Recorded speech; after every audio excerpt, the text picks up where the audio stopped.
Koliko puta ste čuli kad se dogodi neka nesreća, to su kazne za grijehe. Netko doživi prometnu nesreću, netko se teško razboli, netko prerano umre i odmah se javi pitanje zašto, što je ta osoba skrivila? Je li to Božja kazna? Gdje je Bog bio? To je vrlo osjetljiva tema, jer kada patimo i kada vidimo tuđu patnju, u nama se probudi pitanje zašto? Je li Bog to učinio? Je li On to pravedno kaznio ili zašto nije spriječio ili je možda nešto drugo ipak u pitanju? Danas želim zajedno s vama pogledati što nam Biblija kaže o tome. Jesu li nesreće kazne za grijeh?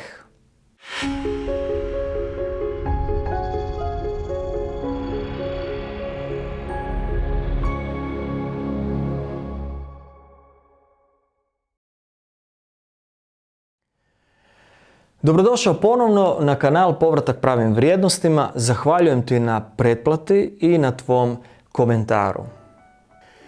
U Isusovo vrijeme ljudi su također razmišljali na taj način. Evanđelist Luka nam donosi jednu zanimljivu situaciju u vezi jednog slučaja koji se dogodio. Neki su došli Isusu i rekli mu za Galilejce kojima je Pilat pomiješao krv s njihovim žrtvama. Drugim riječima, Pilat je dao ubiti ljude baš u trenutku kad su prinosili žrtve Bogu. To je bio strašan i bogohulan čin. Ljudi su mislili, ako se to dogodilo njima, sigurno su morali biti veći grešnici od drugih. A Isus im odgovara. Mislite li da su ti Galilejci bili veći grešnici od svih ostalih? Nipošto. Ali ako se ne obratite, svi ćete slično propasti.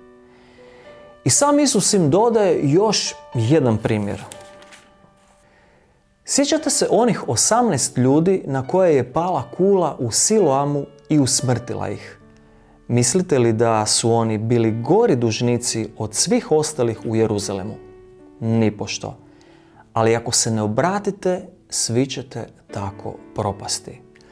Ovdje Isus jasno kaže, nesreće nisu znak da su ti ljudi veći grešnici.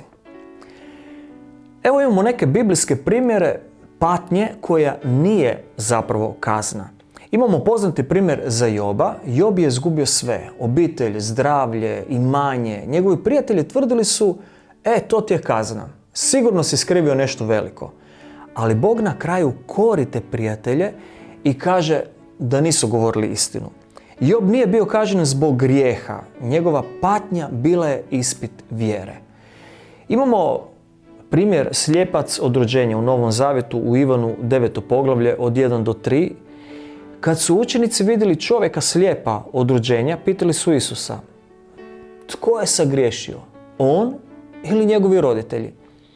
A Isus odgovara, niti on, niti njegovi roditelji, nego da se na njemu očituju djela Božja. Dakle, patnja nije bila kazna, nego prilika da Bog pokaže svoju moć i slavu u tom slučaju. Ovo nas uči, ne smijemo svaku nesreću gledati kao kaznu od Boga. Evo primjeri iz današnjeg života. Razorni potresi. U potresima svjedočimo stravičnim scenama. Poginule su stotine ljudi. Evo i danas se to događa. A tisuće su ozlijeđene.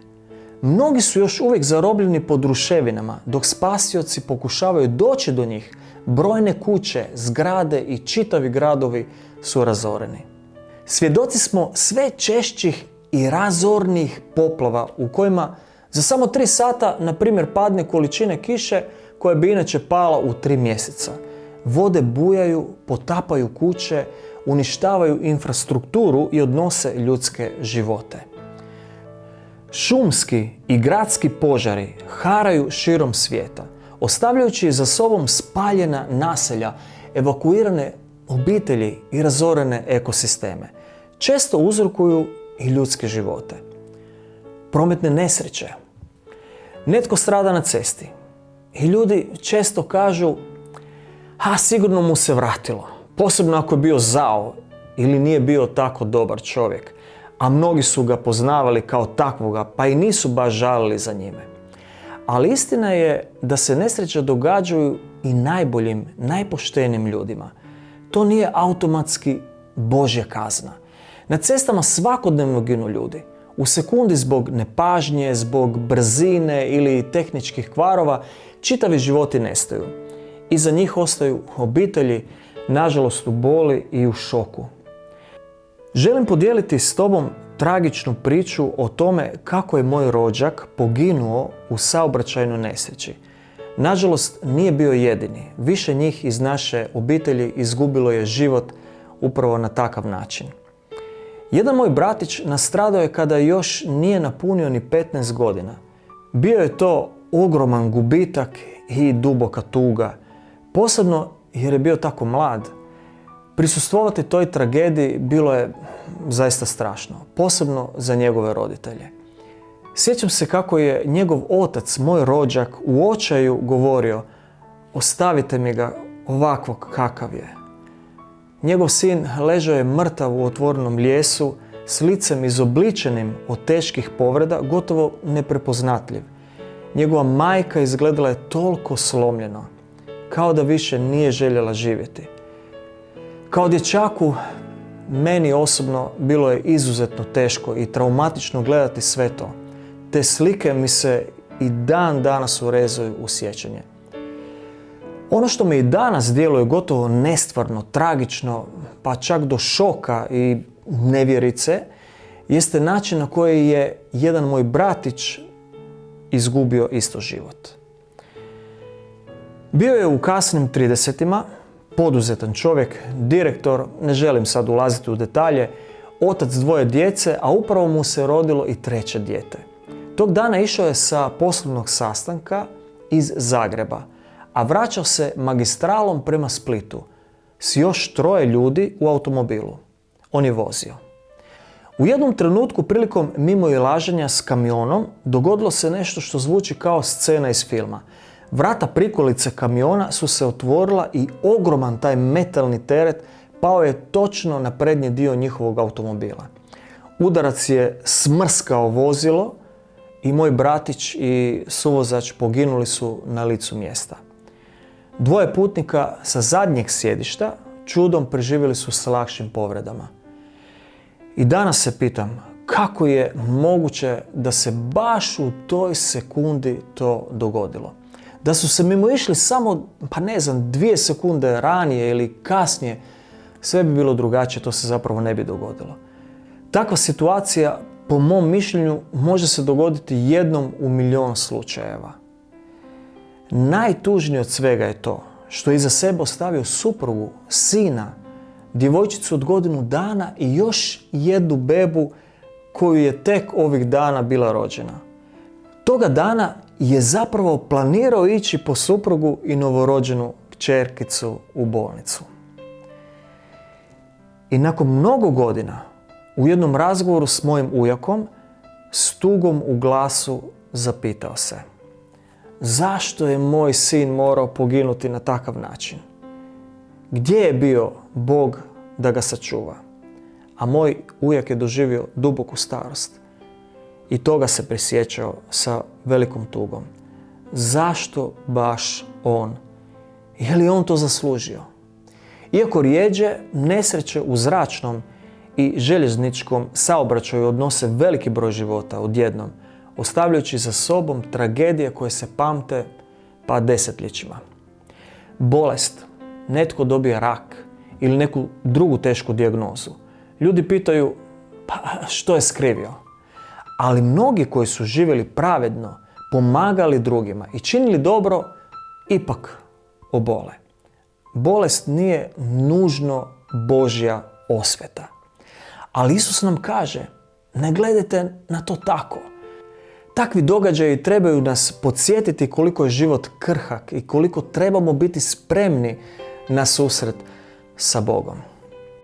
Tko je uzrok zla? Biblija jasno pokazuje da je Sotona uzrok grijeha i zla u svijetu. On je zavodio čovjeka od početka. Zbog njega je svijet pao u grijeh. On stoji iza ratova, iza mržnje, iza ubojstava, iza gladi, iza droga, uništenja.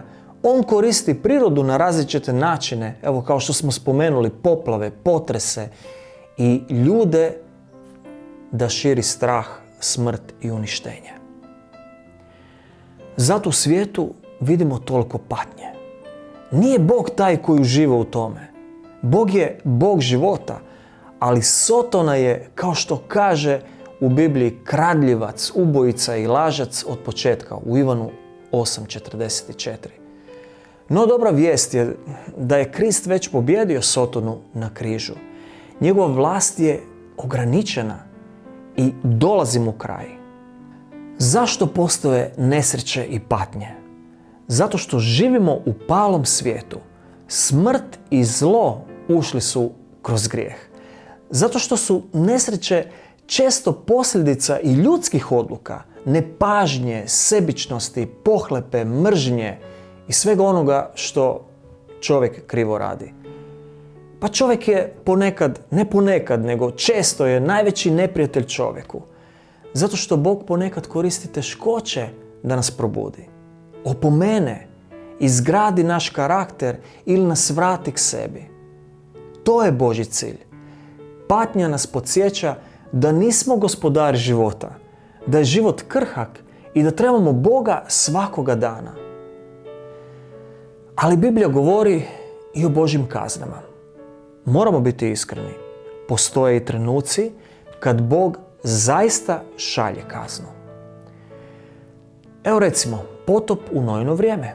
Bog je kaznio pokvareni svijet, ali je spasio Nou i njegovu obitelj. Sodoma i Gomora. Gradovi su uništeni zbog zla i nemorala. Izrael u pustinji. Kad su se bunili protiv Boga, došla je kazna u obliku bolesti, ali i smrti. Evo Herod, kad je prihvatio da ga zovu Bogom, Boga je kaznio i umro je. I znate kakvu namjeru je imao, kakvo ubojstva je učinio. Vidimo da kazne postoje, ali one nisu slučajne nesreće, nego jasna Božja odluka da zaustavi zlo ili opomene narod. Bog najavljuje posljedicu grijeha i doći će kraj svim zlim djelima. Na koji način i kad, to ćemo u jednom od sljedećih videa. Ali kako razlikovati nesreću od kazne?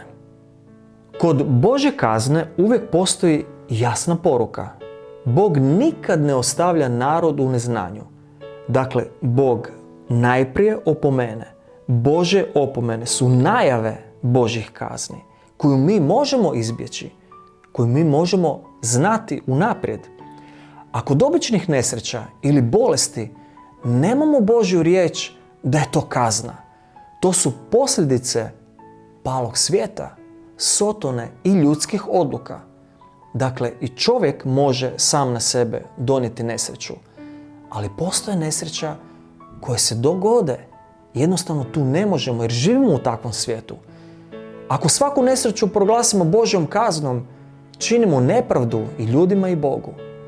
Ali ako potpuno zanemarimo da Bog ponekad i kažnjava, onda zaboravljamo na njegovu svetost, a i pravednost. Što nam Isus poručuje? Isus ne želi da se bavimo pitanjem zašto baš oni. On želi da se pitamo jesam li ja spreman. To se može dogoditi meni. To se može dogoditi tebi. Mnogima se to dogodilo. Evo kao što sam ja prepričao, ovo je bilo istinito. Ja sam bio dječak i čuo sam za to i vidio sam, bio sam osobno na takvim sahranama. Kad vidimo tragedije, Isus nas poziva. Ako se ne obratite, svi ćete slično propasti.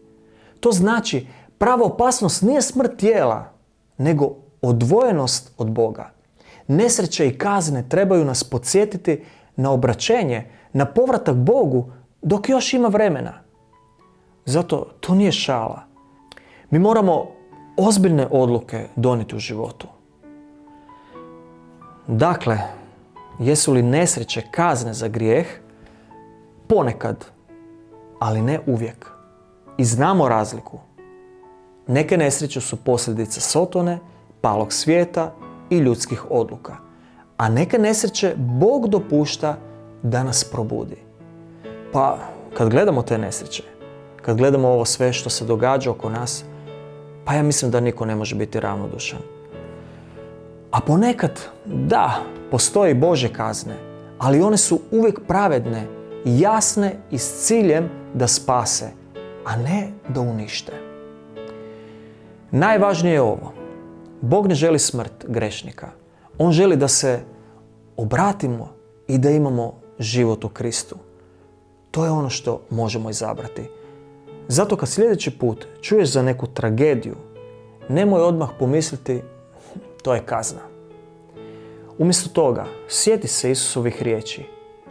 Obratite se da ne propadnete. Danas je dan spasenja, kao što kaže u Bibliji.